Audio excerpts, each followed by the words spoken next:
नमस्कार, नगरसंघर्ष न्यूज मध्ये आपल्या सर्वांचे स्वागत। मी सागर दुस्सल। 22 जानेवारी रोजी अयोध्येमध्ये प्रभू श्रीरामाची प्राणप्रतिष्ठा होणार आहे। त्यानिमित्त संपूर्ण नगर जिल्ह्यामध्ये खासदार सुजय विखे पाटील यांच्या माध्यमातून 4 किलो साखर व 1 किलो डाळ वाटप करण्यात येत आहे, जेणेकरून या डाळीचे लाडू बनवून प्रत्येकाने 22 जानेवारी रोजी प्रभू श्रीरामाच्या मंदिरामध्ये 2 लाडू प्रसाद म्हणून ठेवावे, अशी त्यांनी अपेक्षा व्यक्त केली आहे।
ये भगवा रंग है ऋषि मुनियों और संतों का, ये भगवा रंग है ऋषि मुनियों और संतों का, हिंद के वीर बलियों का और महंतों का। मुझे चढ़ गए, मुझे चढ़ गए, मुझे चढ़ गए भगवा रंग रंग, मुझे चढ़ गए भगवा रंग रंग।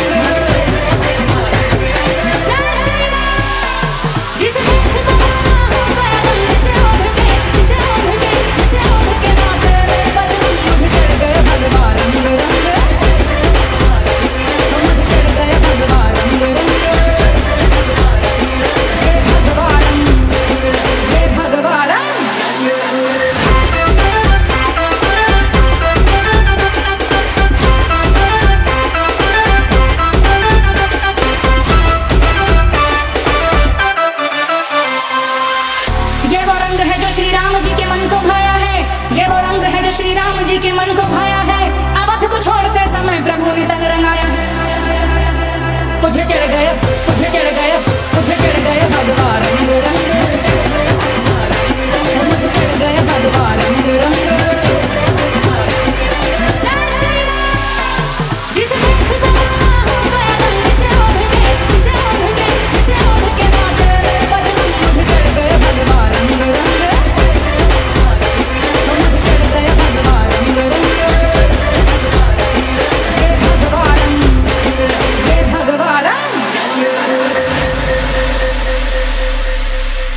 बावीस जानेवारी रोजी अयोध्यामध्ये श्रीरामाची प्राणप्रतिष्ठा होणार आहे।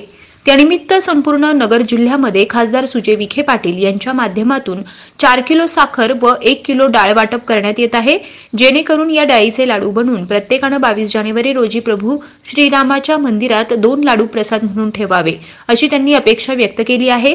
हे सर्व लाडू एकत्र करून आपल्या भागातील शाळेत जाऊन तेथील विद्यार्थ्यांना वाटावे, अशी विनंती खासदार डॉक्टर सुजय विखे पाटील यांनी केली आहे। आज प्रभाग क्रमांक 1 मध्ये साखर वाटप आणि डाळी वाटपचं नियोजन करण्यात आलं होतं। तसेच पालकमंत्री राधाकृष्ण विखे पाटील व खासदार डॉक्टर सुजय विखे पाटील यांच्या प्रयत्नातून 2,25,00,000 रुपयांच्या विकास कामांचा भूमिपूजन व लोकार्पण सोहळा देखील यावेळी पार पडला। या प्रसंगी महानगरपालिकेचे माजी विरोधी पक्षनेते संपतदादा बारसकर यांनी प्रभाग क्रमांक 1 साठी मोठा निधी उपलब्ध करून द्यावा, तसेच या भागातील लोकांसाठी एखादे मोठे हॉस्पिटल मंजूर करावे, अशी मागणी खासदार सुजय विखे पाटील यांच्याकडे केली। तर दबंग खासदार नगर शहराला मिळाल्यामुळे विकास कामांचा वेग कशा पद्धतीने वाढला आहे हे आपण पाहत असल्याचं डॉक्टर सागर बोरुडे यांनी सांगितलंय। आपल्याला अभिमानाची गोष्ट आहे की आपल्याला एक न्यूरोसर्जन लाभलेला आहे आणि दादांनी बऱ्याचशा विरोधकांचं मेंदूचं ऑपरेशनही केलेलं आहे आणि नगर शहराचे आपले आमदार साहेब आणि खासदार साहेब एकत्र आल्यामुळे अनेकांना पोटसूळ झालेला आहे आणि पोट आता हे दादांचं जे साखर वाटप आहे याच्यामुळे अनेकांना जे विरोधक आहेत त्यांना डायबिटीज झालेला आहे दादा. तर हे असंच वाटप चालू राहिलं तर पोटसुळाचं रूपांतर त्यांना लवकरच मनोव्याधात होईल दादा. तर त्याच्यामुळे हे दबंग याच्यासाठी म्हटलेलं आहे की आमदार साहेब आणि खासदार साहेब एकत्र आल्यामुळे जो फ्लायओव्हरचा प्रश्न सुटत नव्हता तो खासदार साहेबांनी सोडलेला आहे. आणि अनेक जण म्हणतात आम्ही आमच्या यांनी आंदोलन केले होते, त्यांनी आंदोलन केले होते, मंजूर केले होते. पण कसं असतं की लग्न झालं म्हणजे लोकांना काय अपेक्षा असती, पोरबाळ झाले पाहिजे. तुम्ही लग्न तुमचं ते पूल मंजूर करून अनेक वर्ष झाले होते पण त्याचा काही रिझल्ट येत नव्हता. परंतु खासदार साहेब आले, त्यांनी ते पुलाचं काम केलं. म्हणजे काय आहे की लग्न झाल्यावर मुलगा झाला तसं खासदार साहेब आल्यावर ते पुलाच्या रूपाने आपल्याला एक बाळ मिळाला असं म्हणावं लागेल. आणि अशा दबंग खासदारांनी आपल्या शहर असेल, जिल्ह्यात असेल अनेक कामं केलेले येतात. आणि जेव्हापासून भैयांची त्यांची जोडी झालेली आहे तर आपल्या नगर शहरामध्ये विकासाचा महापूर आलेला आहे. आणि आपल्या वॉर्डात ही आमच्या सर्वांच्या म्हणजे जी मागणी होती सर्वांच्या मागणीनुसार खासदार साहेबांनी जो निधी दिला तर आणि आज त्याचं उद्घाटन आहे तर त्यांना मी पूर्ण वॉर्डाच्या वतीने पुनश्च मनपूर्वक धन्यवाद. खऱ्या अर्थाने आजचा कार्यक्रम हा ओरिजिनलच गोड आहे. कारण की साखरेचंच वाटप आहे. जसं डॉक्टरने त्यांच्या सांगितलं की डॉक्टर साहेबांनी त्यांच्या काळात कसे कामं या नगर शहरासाठी केले. तर आता मला असं वाटतं की डॉक्टर सागर हे बी डॉक्टर आहेत आणि सूर्यदादा बी डॉक्टर आहेत. ते मेंदूचे सर्जन आहेत, हे बालरोग तज्ञ. तर तुम्ही दोघं डॉक्टर, तुम्ही आम्ही फक्त एक इच्छा व्यक्त करतो की या प्रभागाच्या विकास कामासाठी सगळ्यांनी सगळं मागितलं आहे. तर तुम्ही दोघं डॉक्टर म्हणून आम्हाला हॉस्पिटल या ठिकाणी तुम्ही द्या, जेणेकरून ज्या माता वगैरे महिला आहेत महिलांसाठी चांगलं हॉस्पिटल झालं तर त्याची सुविधा चांगली मिळेल. आणि आशा व्यक्त करतो अशा ठिकाणी की आज आपण संग्राम भाई सुद्धा या कार्यक्रमाला उपस्थित राहणार होते पण काही कारणामुळे ते बाहेरगावी असल्यामुळे ते इथे येऊ शकले नाही. तर त्यांनी मला सांगितलं की सूर्यदादांशी तू बोल आलेत तर आपला तो विकास निधी चालूच आहे म्हणले. राज्यात अजितदादा आहेत, अर्थमंत्री आहेत, पण पालकमंत्री म्हणून विखे पाटील आहेत. तर आपल्या भागासाठी त्यांना सांग की जास्तीत जास्त निधी आम्हाला तुम्ही मिळवून द्या म्हणून. तर मी आमच्या प्रभागाच्या तुम्हाला विनंती करतो की आपण विकास कामासाठी निधी आम्हाला दिला तर आम्ही नगर शहरातील एक सुंदर आणि आदर्श वाढ म्हणून पुढच्या काळात हा घडून आणू. पण त्यासाठी आम्हाला तुमची भरघोस निधीची मदत लागणार आहे.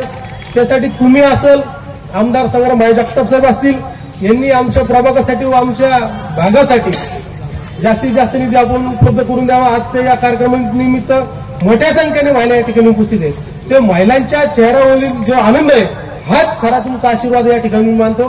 कारण की ही जी योजना आहे आता मला असं वाटतं संपूर्ण जिल्ह्यात आहे. आता सकाळपासून काल 2-3 दिवसापासून आम्हाला सांगण्यात येतं किंवा साखरचं जे वाटप आहे तर खाजगी काही आमचे सहकारी मित्र किंवा वार्डातील लोक नागरिक आम्हाला फोन करतात की साखरेचं वाटप आहे पण आम्हाला बी एखादा काट्टा ठेवा. म्हणलं काट्टा काय स्वतः तरी येणार नाही, जे सगळ्याला पॅकेट येईल तेच आम्हाला येईल. पण जर तशी काही योजना जर दादा तुमच्याकडे असेल की पदाधिकाऱ्यांना, नगरसेवकांना, कार्यकर्त्याला जर काट्ट्याची व्यवस्था असेल तर थोडे एखादी ट्रक आम्हाला सेपरेट द्या, जेणेकरून आम्ही पुन्हा हे कार्यक्रम संपल्यावर सेपरेट वाटू. आणि त्यांना मी शुभेच्छा या ठिकाणी देऊ इच्छितो की आज त्यांनी अयोध्येत जे राम मंदिर होणार आहे त्याच्या प्रसादासाठी आपण लाडू करायचे, ही संकल्पना त्यांनी आणली. संकल्पना इतकी छान आहे आणि त्याचा जे आगमन आहे किंवा त्याची जी सुरुवात आहे आपल्या भागातील ती ह्या पवित्र स्थानी होते. कारण की गेल्या काही महिन्यात आपण या ठिकाणी धार्मिक सप्ताह आयोजन केला होता आणि ह्याच धार्मिक ठिकाणी आपण आज राम मंदिरासाठी लाडू वाटपासाठी आपण जे साहित्य वाटप करतोय तर खऱ्या अर्थाने राम मंदिराचा खरा प्रसाद हा आज या ठिकाणी दिसतो असं मला वाटतं. आणि पुण्यात मी खासदार साहेबांचे व त्यांच्या सर्व सहकाऱ्यांचे, त्यांच्या टीमचे, विशेषतः टीमचे आणि मी सगळ्यात विशेष गोष्टी त्यांना सांगू इच्छितो की त्यांनी आता आम्ही बोलत असताना त्यांनी सांगितलं की सकाळी त्यांचा दौरा चालू झालेला आहे आणि संध्याकाळी आपला हा शेवटचा कार्यक्रम आहे. आम्हाला वाटलं की ह्या कार्यक्रमाची रूपरेषेचा टायमिंग आम्हाला 5:30चा मिळाला तर 5:30चा मिळाला. आपलं 5:30 म्हणजे सूर्यदादा 7च्या आत काही देणार नाही. कारण की राजकीय कार्यक्रम म्हणलं आमची डॉक्टर ती संकल्पना असते. आयोजकांनी सांगितले थोडक्यात बोला, थोडक्यात काय होत नाही, कारण की आम्हाला बोलल्याशिवाय जमणार नाही, सांगितल्याशिवाय मी करणार नाही. तर 5:30 ते 7:30चे मी कार्यक्रम चालू होईल, कार्यक्रम 9 वाजता संपल. पण ज्यावेळेस हे नियोजनाचं काम पाहिलं तो मोजून अर्ध्या तासाच्या आत वाटपासपट कार्यक्रम संपावा अशी सुजयदादांची इच्छा आहे. म्हणजे कुठल्याही नागरिकाला इनोव्हेटिव्ह भरण्याचं काम ते करणे नाही. आपण पाहतो एखादी जर स्कीम कुणी आणली, एखादी जर चांगली योजना आणली, ते काय म्हणतो थांबा थोडं होऊन द्या, माझं सगळं संपून द्या, मग नंतर ते वाटपाचं काम करतो. त्या गोष्टीसाठी मी तुमचे विशेष मनापासून आभार मानतो. खासदार सुजयदादा विखे पाटील यांचे प्रभाग क्रमांक 1 मध्ये भव्य असे जंगी स्वागत करण्यात आलं. बँडबाजा, फटाक्यांची आतिषबाजी, जागोजागी महिला खासदार सुजय विखे पाटील यांना औक्षण करत त्यांचे प्रभागामध्ये भव्य असं स्वागत करण्यात आलं होतं. याप्रसंगी खासदार सुजय विखे पाटील यांनी प्रभू श्रीराम जेव्हा 14 वर्षाचा वनवास भोगून अयोध्येत आले होते त्यावेळेस लोकांनी मोठ्या प्रमाणामध्ये दिवाळी साजरी केली होती. आता तर 500 वर्षांचा वनवास भोगून श्रीराम पुन्हा अयोध्येत येत आहेत. त्यामुळे 22 तारखेला सर्वांनी दिवाळी साजरी करावी. प्रत्येकानं आपल्या घरी लाडू तयार करावे व त्यातील 2 लाडू हे आपल्या परिसरातील श्रीराम मंदिरामध्ये प्रसाद म्हणून ठेवावे. या सर्व लाडूला एकत्र करून आपल्या परिसरातील शाळेतील विद्यार्थ्यांना प्रसाद म्हणून वाटावे असं आवाहन त्यांनी केलंय.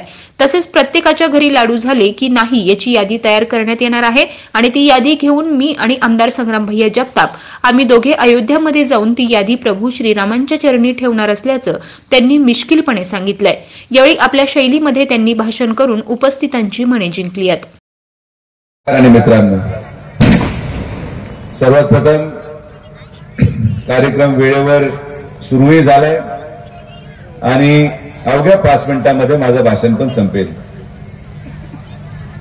आज जे काही विकास काम या प्रभागामध्ये या 4ही नगरसेवकांच्या माध्यमातून होतंय, जो नगरचा मागच्या 1.5 वर्षामध्ये किंबहुना 5 वर्षामध्ये विकास आम्ही करू शकलो, याच्या मागे सगळ्यात मोठं यश हे मी खासदार म्हणून आमदार संग्राम जगताप असतील आणि सर्व नगरसेवकांनी आम्हाला केलेलं सहकार्य, नागरिकांनी केलेलं सहकार्य आणि हे सगळ्यांचं सहकार्य होतं म्हणून आपण ते फ्लायओव्हर करू शकलो. सगळ्यांचं सहकार्य होतं म्हणून आपण बायपास करू शकलो. सगळ्यांचं सहकार्य होतं म्हणून आपण नगर करमाळा रस्ता करू शकलो. शेवटी एखाद्या शहराचा विकास व्हायचा असेल तर सगळ्यांचं सहकार्य त्यामध्ये आपल्याला मिळालं पाहिजे. संपतनी जसं सांगितलं, मी संपतला खात्री देतो की भविष्यामध्ये आमदार संग्राम जगताप असतील आणि मी खासदार असेल, आम्ही माननीय पालकमंत्र्यांच्या नेतृत्वाखाली नगर शहरामधल्या आणि प्रभाग 1 मधल्या इतर सर्व प्रश्नांना आम्ही मार्गी लावण्याचा प्रयत्न करू आणि भरघोस निधी हा तुमच्या प्रभागाला देखील देण्याचं काम आमच्या परीने करत राहणार आहे. इथं येण्यापूर्वी आपण सगळ्यांना हे टोकन दिलेत. टोकन मिळालेले सगळे हात वरती करा आमचे. प्रत्येकाला आपण 4 किलो साखर आणि 1 किलो डाळ देणार आहोत. हे कशासाठी देणार आहोत हे अनेक लोकांना माहिती झालंय, तरी सुद्धा एक जबाबदारी म्हणून मी तुम्हाला सांगतो.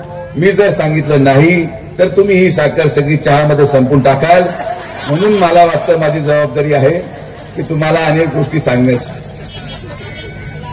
22 तारखेला आपले देशाचे प्रधानमंत्री माननीय नरेंद्र मोदींच्या हस्ते अयोध्यामध्ये निर्माण झालेल्या राम मंदिरामध्ये प्रभू श्री रामाच्या मूर्तीची प्राणप्रतिष्ठा केली जाणार आहे.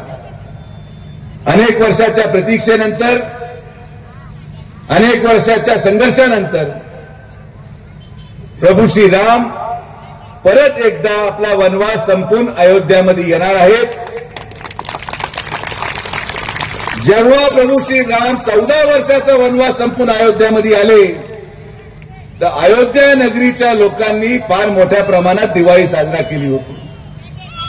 14 वर्षानंतर आल्यानंतर जर एखादा त्योहार साजरा होऊन त्याचं नाव दिवाळी पडत असेल तर आज प्रभू श्रीराम 500 वर्षानंतर परत अयोध्यामध्ये येत आहेत आणि ती दिवाळी आपल्याला साजरा करायची आहे.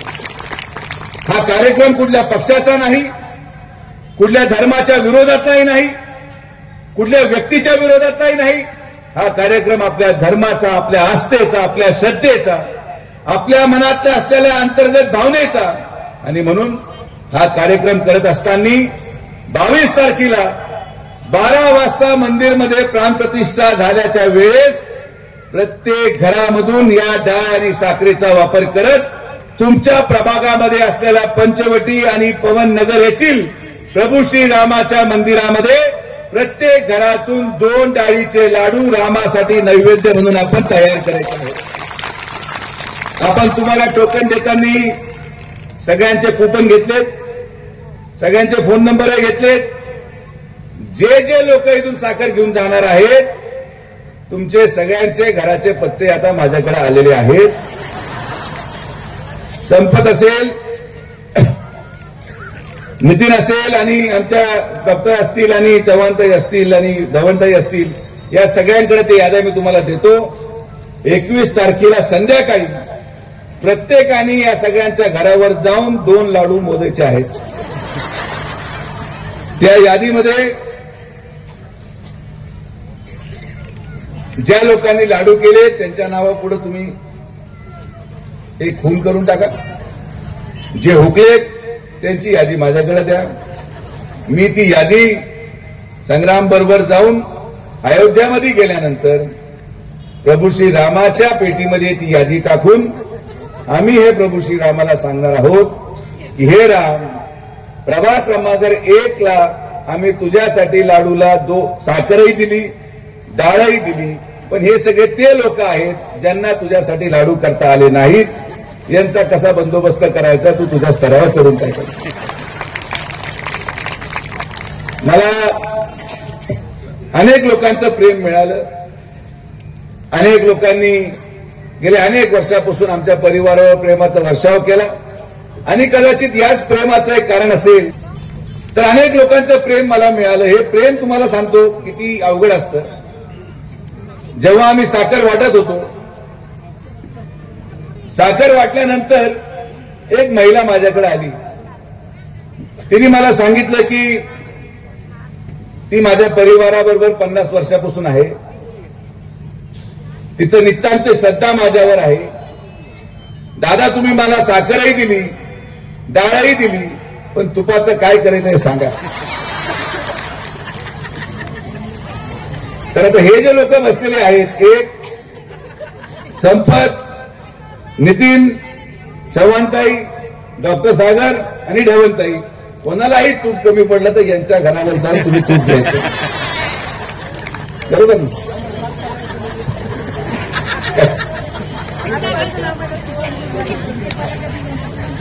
त्यांना खरंच त्रास देऊ नका बरं का तुम्ही.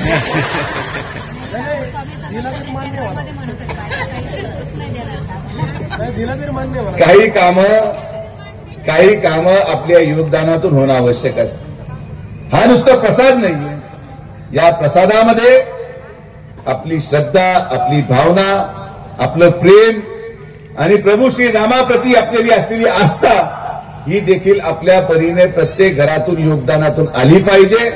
एकदा 12:10 मूर्तीची प्राणप्रतिष्ठा झाल्यानंतर आपल्या परिसरामधले जेवढ्या जिल्हा परिषदच्या शाळा आहेत, हे सगळे नैवेद्याला आलेले लाडू आम्ही सगळे लाडू गोळा करून जेवढ्या शाळा आपल्या प्रभाग 1 मध्ये आहेत त्या सगळ्या विद्यार्थ्यांना प्रसाद म्हणून ते लाडू वाटून टाकणार आहोत.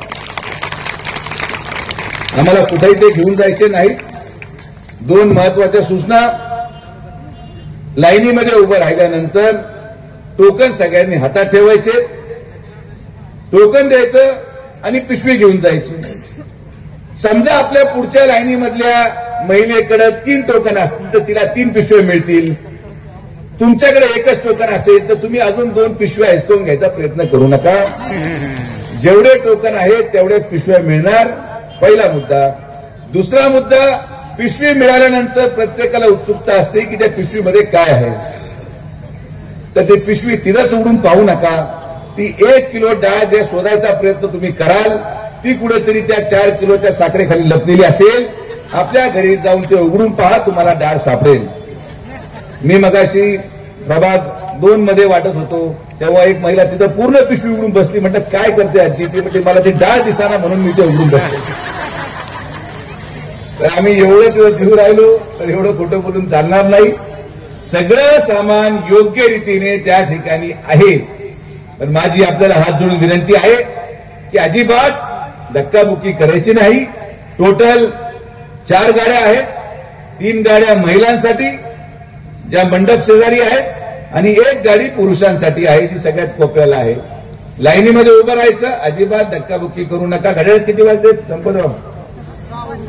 6:15 आमच्या घड्याळात वाजलेत. 6:35 एकही माणूस सुद्धा दिसणार नाही. मी तुम्हाला शब्द देतो. पण शांततेत कुपन द्या आणि पिशवी आपल्या घरी घेऊन जा. येत्या 22 जानेवारीचा दिवस प्रत्येकाच्या जीवनामधला महत्वाचा दिवस म्हणून साजरा करा एवढीच विनंती करतो. या प्रसंगी प्रभाग 1 मधील नागरिक मोठ्या संख्येने उपस्थित होते. प्रत्येकाला टोकन देण्यात आलं होतं आणि नियोजनबद्ध पद्धतीनं साखर व डाळ वाटप करण्यात येत होती. महिला आणि पुरुषांसाठी वेगवेगळ्या रांगा तयार करण्यात आल्या होत्या. यावेळी मनपाचे माजी विरोधी पक्षनेते संपतदादा बारसकर, माजी नगरसेवक डॉक्टर सागर बोरुडे, मीनाताई चव्हाण, दीपालीताई बारसकर, शारदाताई ढवण, अनिल ढवण, नितीन बारसकर यांच्यासह मोठ्या संख्येने प्रभाग 1 मधील नागरिक उपस्थित होते.